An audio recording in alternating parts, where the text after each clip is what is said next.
Hello guys, good morning. అందరు ఎలా ఉన్నారు? ఈ రోజైతే మీ అందరితో నా సాటర్డే రొటీన్ ఎలా ఉంటుందో షేర్ చేసుకుందామని అనుకుంటున్నాను.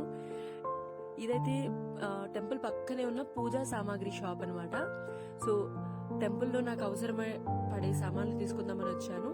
సో నల్ల నువ్వులు అండ్ నువ్వుల నూనె అండ్ కొన్ని పూలు అయితే అడిగాను.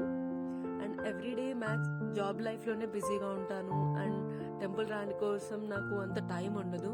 సో సాటర్డే సండే ఎలా అయినా వీక్ ఆఫ్ కాబట్టి ఈ 2 days లో ఏదైనా ఒక రోజు రావడానికి మ్యాక్స్ ప్రిఫర్ చేస్తాను. ఇలా తీసుకొని బయలుదేరిపోయాను టెంపుల్ లోపలికి. అయితే టెంపుల్ అయితే చాలా ప్రశాంతంగా ఉంటుంది. చుట్టూ ఎన్నో రకాలైన చెట్లు ఉంటాయి ఇక్కడ.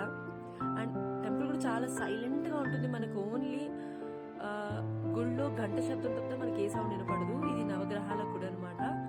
నవగ్రహాల చుట్టూ ఎంతమందికి తిరిగే అలవాటు ఉంది? నాకైతే 9 ప్రదక్షిణలు చేసే అలవాటు ఉంది. కొంతమంది 11 కూడా చేస్తా ఉంటారు, 11 ప్రదక్షిణలు కూడా.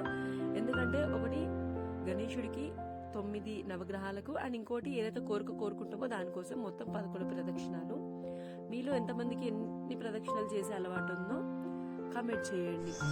అండ్ నేను వచ్చేసి శనేశ్వరి కోసం తెచ్చాను కదా నల్ల నువ్వులు అండ్ నూనె. సో ఇవి దేవుడికి సమర్పిస్తున్నాను. ఇప్పుడైతే దేవుడికి కూడా ఇవి అంటే చాలా ఇష్టం. సో ఇలా చేసేటప్పుడు నేను ఒక మంత్రం చదువుతాను. మీరందరూ కూడా తప్పకుండా ఒకవేళ కరెక్ట్ అనిపిస్తే ఖచ్చితంగా ఫాలో కండి. ఓం శనేశ్వరాయ నమః అంటూ 7 సార్లు ఈ మంత్రం చదువుతూ నల్ల నువ్వులు అండ్ నూనె సమర్పిస్తాను. అలాగే ప్రసాదం అంటే మనకు బెల్లం, చక్కెర ఏదైనా పెట్టొచ్చు. అండ్ నవగ్రహాల చుట్టూ తిరిగిన తర్వాత ముఖ్యమైన విషయం ఏంటంటే కాళ్ళు కడుక్కున్న తర్వాతనే వేరే దేవుని దర్శనం చేసుకోవాలి. సో నవగ్రహాల చుట్టూ తిరిగిన తర్వాత మనం ఖచ్చితంగా దేవుళ్ళని దర్శనం చేసుకోవాలి. శ్రీ ఆంజనేయం గాని, మహాశివాయ గాని, ఏ దేవుళ్ళనైనా పర్లేదు. ఇక్కడైతే పక్కనే శ్రీ ఆంజనేయం నుండి దర్శనం చేసుకున్నాను. ఇది టెంపుల్ చుట్టుపక్కనున్న వాతావరణం అనమాట. ఇది టెంపుల్ వ్యూ అనమాట. కింద చూసారు కదా ఎంత ప్రశాంతంగా ఎలా ఉందో ఈ టెంపుల్. నాకు కూడా చాలా ఇష్టం. చిన్నప్పటి నుంచి నేను ఈ టెంపుల్ కి వస్తూనే ఉన్నాను. అండ్ ఇది చాలా ఓల్డ్ టెంపుల్ కూడా. ఇప్పుడంటే జాబ్ లైఫ్ లో బిజీ అయిపోయి రావడం కొంచెం కష్టం అవుతుంది. అప్పుడైతే రెగ్యులర్ గా వెళ్లేదాన్ని. ఎంట్రన్స్ లో బుజ్జి గణపయ్యని పెట్టారు. అండ్ ఇక్కడ చూసారు కదా ఎలా ఉందో టెంపుల్. అయితే మీకోసం మ్యాక్స్ వీలైన అన్ని క్యాప్చర్ చేస్తున్నాను. చిన్న గుళ్ళు ఉంటాయి లోపల మళ్ళీ. అండ్ చుట్టుపక్కల మనకి చెట్లు.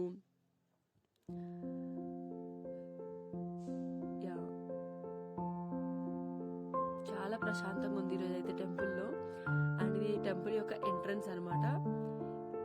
అన్నట్టు చెప్పడం మర్చిపోయాను, ఈ టెంపుల్ పేరు శ్రీ కన్యకా పరమేశ్వరి దేవాలయం. సో బుజ్జ గణపయ్య అండ్ పక్కనే మహాశివాయ.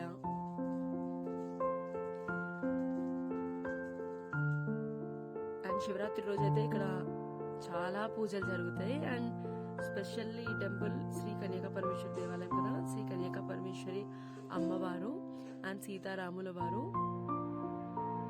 సో దర్శనం అయితే కంప్లీట్ అయిపోయింది. నేనేమైనా రాంగ్ మాట్లాడితే తప్పు చెప్తే ఏమైనా నాకు కామెంట్ చేసి చెప్పండి. ఖచ్చితంగా నేను కరెక్ట్ చేసుకుంటాను. అండ్ ఇదైతే రాయి చెట్టు చుట్టూ ప్రదక్షిణలు చేస్తాను అనమాట, 7 ప్రదక్షిణలు.